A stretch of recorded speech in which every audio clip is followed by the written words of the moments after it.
pipe looks weak. The claw bar should come in handy.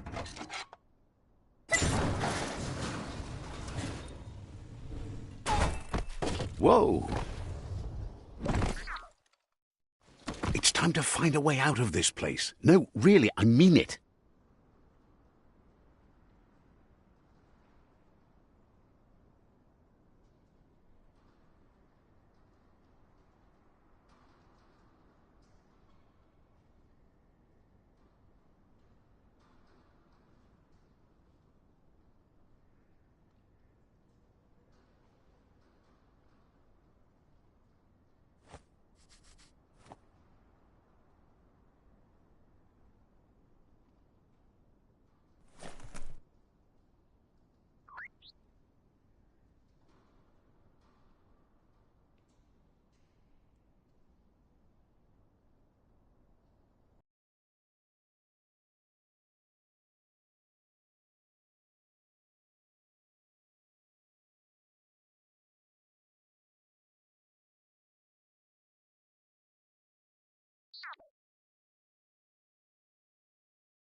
The morks produce biomatter in their multi-organ that they shed under distress.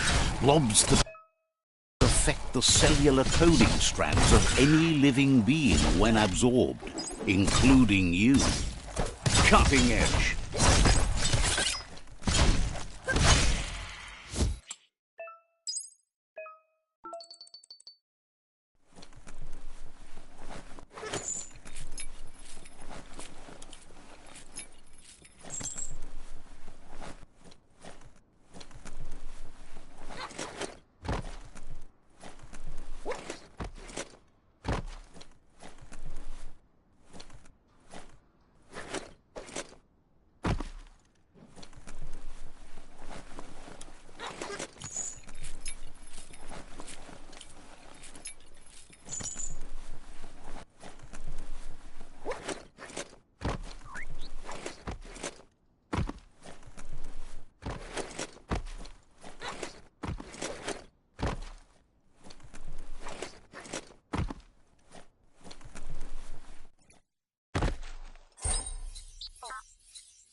Toxanol built vessels called arks to save themselves from the impending.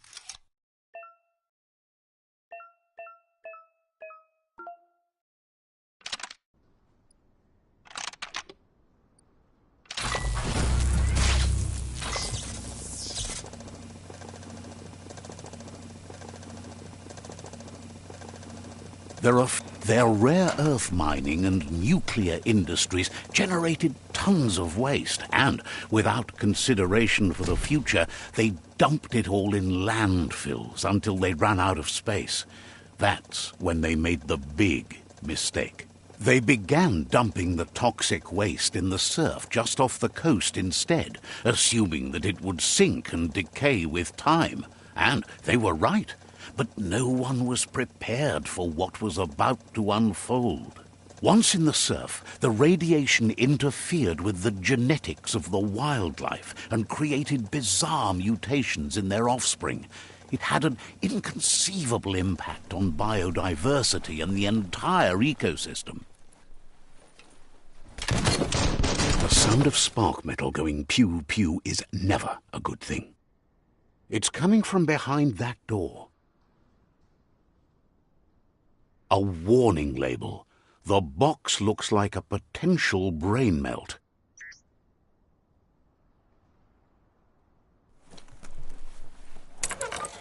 It's going to take a bit of puzzling to short-circuit the door. Just a few moves left. Make them count. There you go.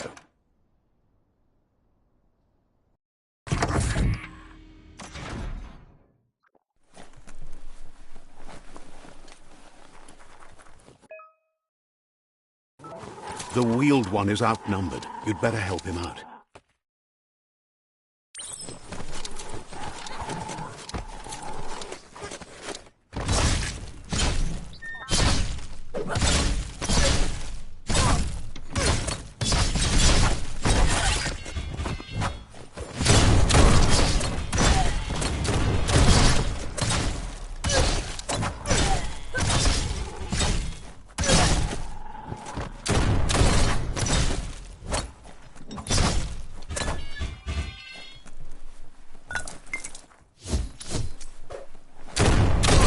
That's the last of them. Let's talk to the wheeled one before backup arrives. You can make something from that.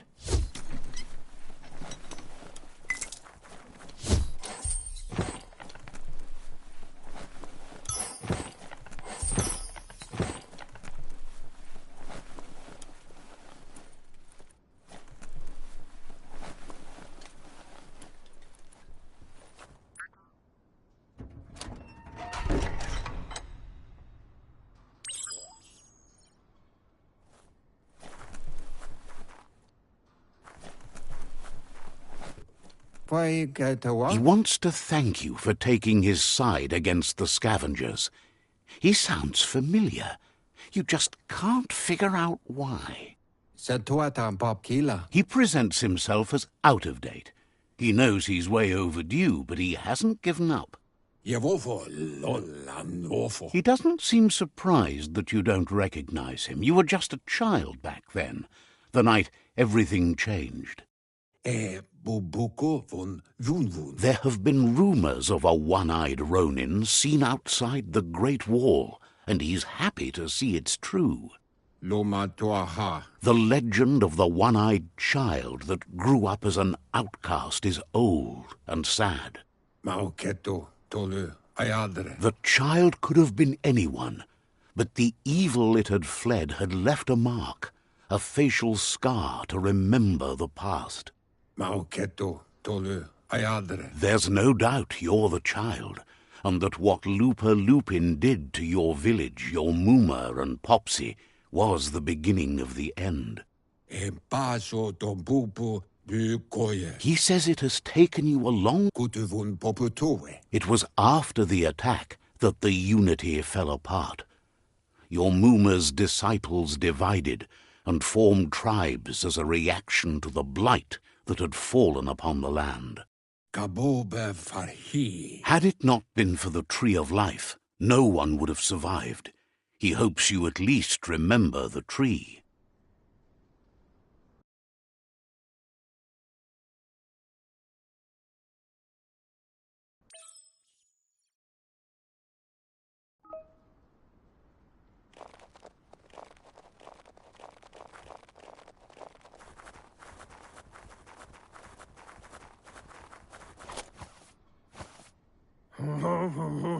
Asks if you were tired. You're such a good child, so you probably did. Even the young forget. He understands why you came all the way out here, to see them, the potato people. The potato people, or Nono, are a wonder, somehow interlinked. You might be right. Like potatoes, they're packed with energy, an excellent source of ki. The Nono prefer to hide in glitter grass. He says you should get over there and ruffle it. See if you can make one come out of hiding.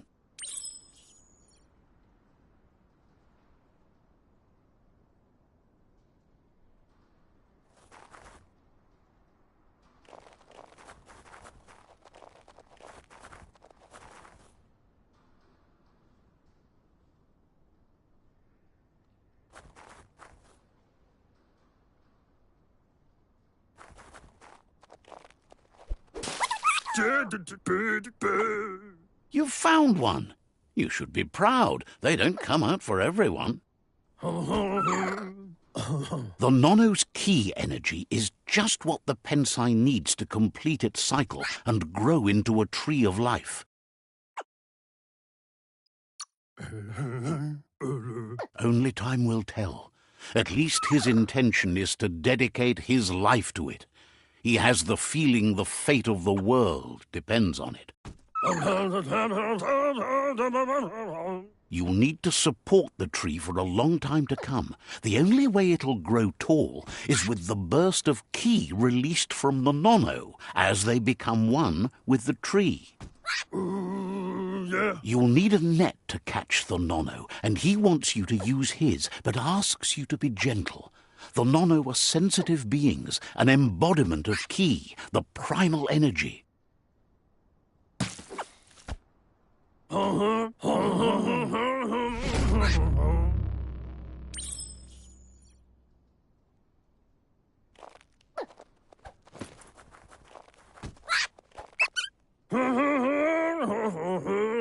You handle that net like you've never done anything else. He's impressed. One day, he hopes the tree will have grown tall enough to sustain the world. But today, your focus is getting this one to become one with the tree.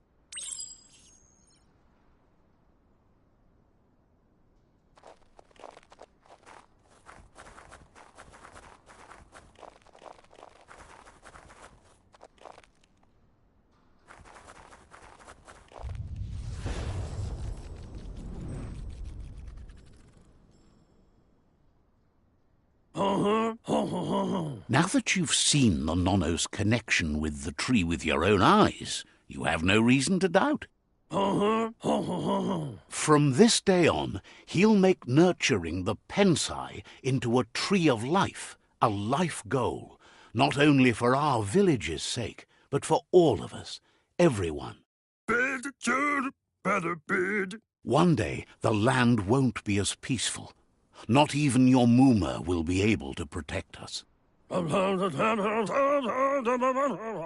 He says you'd better hurry back to the village before your Mooma comes looking for you.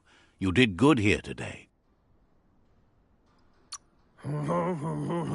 No, she's got lots on her mind and needs rest after the raid last night on the Lupin camp with her disciples. Wonders if they let the Predator family live or not.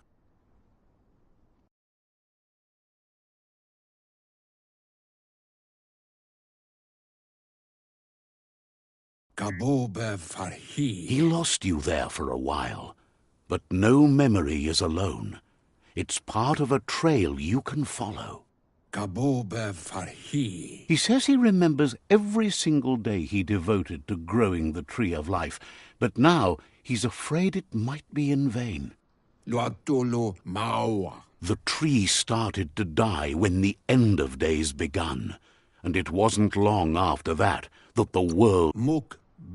Records tell of the ruinous devastation the Toxanol Corporation inflicted on the land. The apocalypse sparked a re-evolution, the second coming, and our lineage.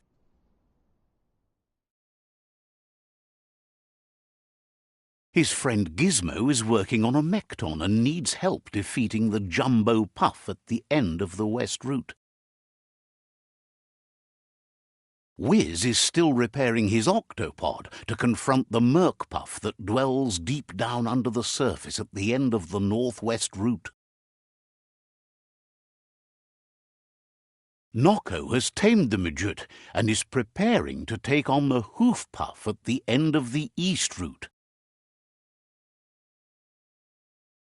Finally, Goop is almost done with the Goo Glide, a machine able to ride the waves of the surf all the way out to the Porky Puff at the end of the route to the southeast. Out of Date says his friends are gearing up to stop the World Eaters. There's one at the end of each route. The road ahead won't be easy, but he's counting on your support. His friends aren't strong enough to end this on their own. He wants you to understand that you'll all die if the tree isn't saved. Regardless, you'll meet again once you've played your part in the tribe war and the situation with the World Eaters.